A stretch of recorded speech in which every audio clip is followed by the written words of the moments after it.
Alright, let's dive into a story that's equal parts fascinating and underrated. The tale of how Clarence Clemons found his footing after the E Street Band disbanded in the late 1980s. Now, if you're like me, you probably associate Clemons with that iconic saxophone sound that defined Bruce Springsteen's biggest hits. But what happens when the band breaks up? Where does a legend like Clemons go from there? Personally, I think this is where the story gets really interesting, because it's not just about music, it's about reinvention, resilience, and the power of collaboration. Here's the thing: when Springsteen disbanded the E Street Band after the Human Rights Now tour, it wasn't just a career shift for Clemons, it was an emotional gut punch. In an interview, he admitted he was shocked and hurt. But what makes this really compelling is his next move. Instead of fading into the background, Clemons joined Ringo Starr's All-Star Band, a supergroup that felt like a musical lifeboat for artists adrift in the late 80s.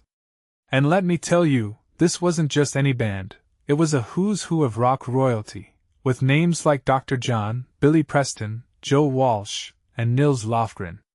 Now, here's where it gets even more intriguing.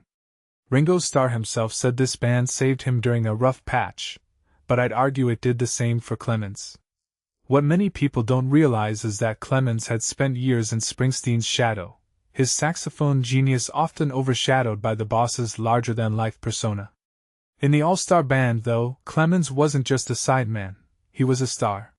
He got to step into the spotlight, and that's something I find absolutely fascinating. It's like he was finally allowed to be the frontman he always had the potential to be. If you take a step back and think about it, this story is bigger than just Clemons or the All-Star Band.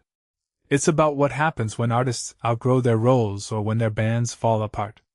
Look at Paul McCartney forming Wings, George Harrison with the Traveling Wilburys, or even John Lennon partnering with Yoko Ono.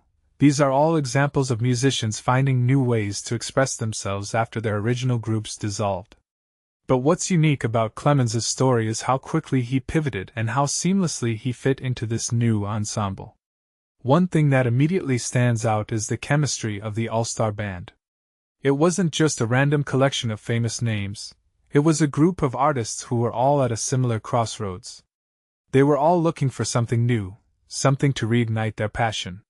And in that sense, the band wasn't just a project, it was a lifeline. From my perspective, this is what makes music so powerful. It's not just about the notes, or the lyrics, it's about the connections, the shared experiences, and the way artists can lift each other up. Now, let's talk about the saxophone for a second. Clemons' playing was always the secret weapon of the E Street Band. Can you imagine Born to Run without that soaring sax solo? It's unthinkable. But in the All-Star Band, his instrument took on a new life. He wasn't just filling a role, he was redefining it. This raises a deeper question: what happens when an artist steps out of their comfort zone? In Clemons' case, it led to some of the most dynamic performances of his career. What this really suggests is that sometimes, breaking up isn't the end, it's the beginning. The E Street Band's dissolution could have been the end of Clemons' story, but instead, it became a new chapter. And that's something I think we can all relate to.